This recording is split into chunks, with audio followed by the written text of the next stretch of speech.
here. We just had live music in the Alex and Ani Lounge with Casey Blue, but we're going to talk a little bit more academics now as we speak. I would like to now welcome my next guest in. We have Jessica Mulligan from Providence College. Thank you for joining us today. Thank you for having me. And very much want to focus in on your new book, Unequal Coverage. Now this pertains to, of course, the Affordable Care Act, looking at its implementation and specifically who got coverage and who didn't get coverage. You took a look through and said it's, as the title says, not quite equal.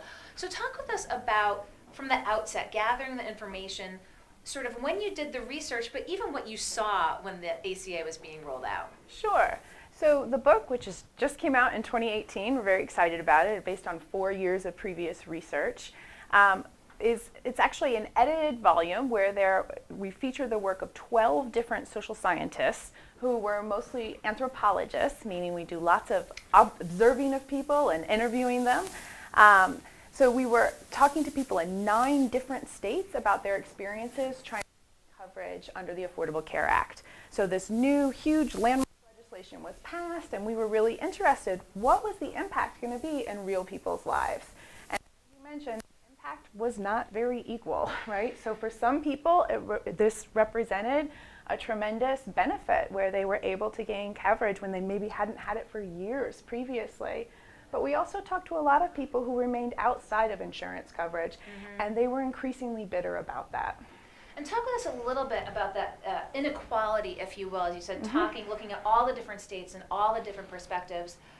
What contributed to it? Again, these are, as you said, a very anthropological look at it. Yeah. I know it might be tough to put that contextualization as to putting one pinpoint, but what made it unequal? So one of the big differences had to do with what state you live in. So even though this is a national law, the way it was implemented and rolled out was really different in different states. So because of the Supreme Court decision in 2012 that made Medicaid expansion optional, and so Medicaid was supposed to be expanded to poor adults who were making under 133% of the poverty line. Those are folks who usually fell through the gaps and weren't eligible for any other kind of insurance coverage. When the Supreme Court made that decision, some states went forward with Medicaid expansion, and at this point there's still 18 who have not. Okay. So whether you live in a Medicaid expanding versus unexpanding state, which a lot of times kind of breaks down on that red-blue line, so the red states tend to not be expanding and blue states do, your ability to access coverage is going to look really different. There was also differences based on the income. Because this is a means-tested program, depending on how much money you earn, your eligibility for help would be really different. It varies depending on your age. The older you are, the more you get charged. So your premiums can be up to 3 times higher if you're in the oldest age bracket than for the youngest. And then there's also other kinds of rules, primarily around your immigration status. So many categories of immigrants were not eligible for coverage. And so talk with us a little bit. We talk about the inequality and the unequal playing field. You know, who, from what you've seen and from the research, who really benefited the most? Yeah. So a lot of the people who benefited were people who lived in those Medicaid expanding states, and folks who had incomes that were close to the poverty line or maybe right above it. So they were people who were eligible for some of the most generous subsidies.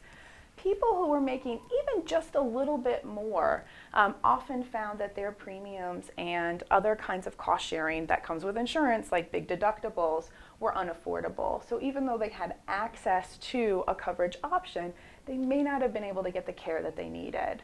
So that was one big difference. We also found that for people who had pre-existing conditions and really valued insurance coverage, for example, we opened the book with a story of somebody from Rhode Island who had type 1 diabetes and hadn't been able to get access to insulin and be able to test his blood sugar for almost a decade. But when he gained access to Medicaid, that was really life-changing. So people with pre-existing conditions and people whose income qualified them for some of the most generous subsidies probably had some of the best experiences.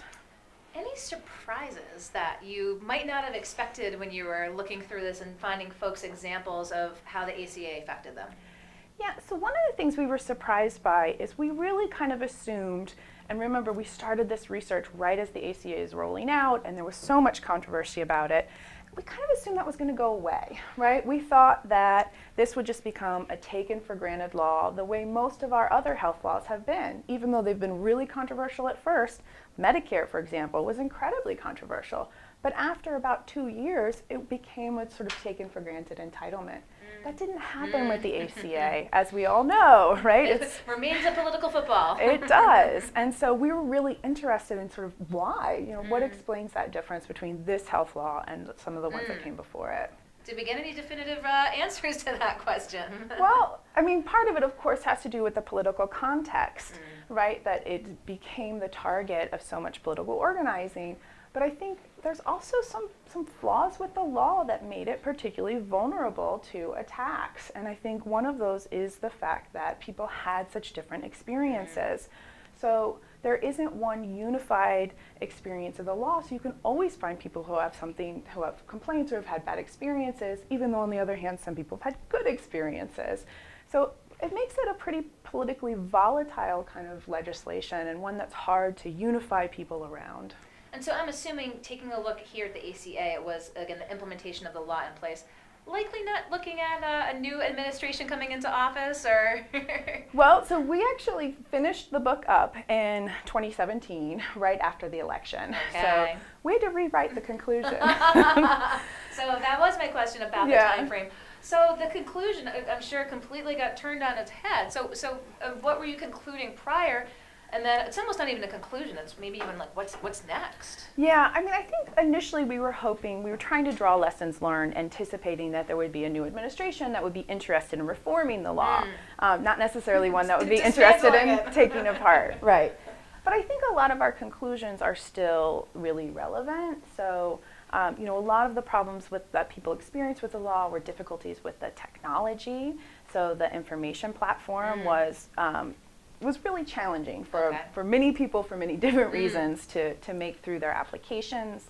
The means testing and the very different experiences that people had. So those kinds of insights that we got from doing the research, I think, are still really relevant. And we're hopeful that someday, when we're looking to think about how we can make the health system better, that we can sort of share these findings and insights with policymakers. Excellent. And now, of course, we're looking forward here. But you're in academia. You tend True. to grade kids. If you were to grade the ACA, oh my, is that tough to put it? I mean, we have to break it down into different categories for intent and what it's actually accomplished. I mean, there's so many different facets to it. But is that what if folks, are interested in healthcare and sort of want to know? Again, a little bit, it's been 4 years. Right. Well, is that who would be interested in seeing, okay, well, let's pick this apart and see who it really impacted? Mm-hmm. Yeah, and that's what we're trying to accomplish here. Again, I would have to give, if I was going to grade it, I would have to give it 2 different grades, depending on if you were in a Medicaid expanding versus unexpanding state. That's really it, huh? Because there were so many differences in how it was implemented, depending on if it had a supportive environment, like here in Rhode Island, or a very antagonistic environment, like in the other site that I researched, which was in Florida. So what would you say? A, Rhode Island, C for Florida? Well, Rhode Island would have gotten an A if it wasn't for their information system, which they've had so many problems with. So they definitely could not get an A based on that. Look at a solid gentleman's B. You're right. But how abysmal, was the experience, as you said, in those, non-Medicaid expanding states? Are we talking C's and D's? For sure. I mean, for many people, not only did they not get access to health coverage because they fell through what's come to be known as the coverage gap, but also monies actually went away that used to pay for charity care, that used to pay for uncompensated care at hospitals. So the idea was that money would go away because people were moving into coverage, so we wouldn't need it anymore. But in fact, you still had a large group of people who were uninsured, and you didn't have the funds to be able to pay for their care. So for some of those people, things actually got worse, which is certainly not the intentions of the framers of the law, but one of those unanticipated negative outcomes. And as you were keeping an eye on it, and as you said, you finished up just as the presidential election had come and gone. Yeah. And you were listening to the campaign trail, and you were listening to the different sides. Right. What were you hearing? Let's talk just Clinton v. Trump. I mean, his platform was simply dismantling. Right. with some vague promise of something better, right? Which we've seen the gridlock in Washington. Right. Basically putting a hold on a number of measures. How did candidate Clinton really approach it in your estimation? Well, I think she missed some opportunities. So I think she was too unequivocally positive and was very much wanting to defend it, maybe make some technocratic fixes, but I don't think she really took seriously some of the problems that people are experiencing with the law. And I think that was a missed opportunity. Okay, over here just a little closer. Sure. So you said just published in 2018. Is this going to Yes. be required reading in classes in Providence College next year? I hope so. I'm not going to require it for my classes, but we tried to write it so it would be a really accessible to students. There's lots of good stories in there about people's experiences, so we're hoping it'll be in classrooms soon. Well, it sounds like you could enjoy this book if you're in academia or if just you're again taking a look back at the Affordable Care Act. Again, I appreciate your taking the time to come into the studio, tell folks a little bit more about it. Where can folks buy it? Anywhere books are sold, Amazon.com, or it's published by NYU Press, so you can go to their website. Excellent. Well, Jessica Mulligan, I appreciate your taking the time to come into the studio today Thank here. you so much for having me. And we'll go around the corner. We'll be right back with our next guest here in the Navigate Credit Union Broadcast Center.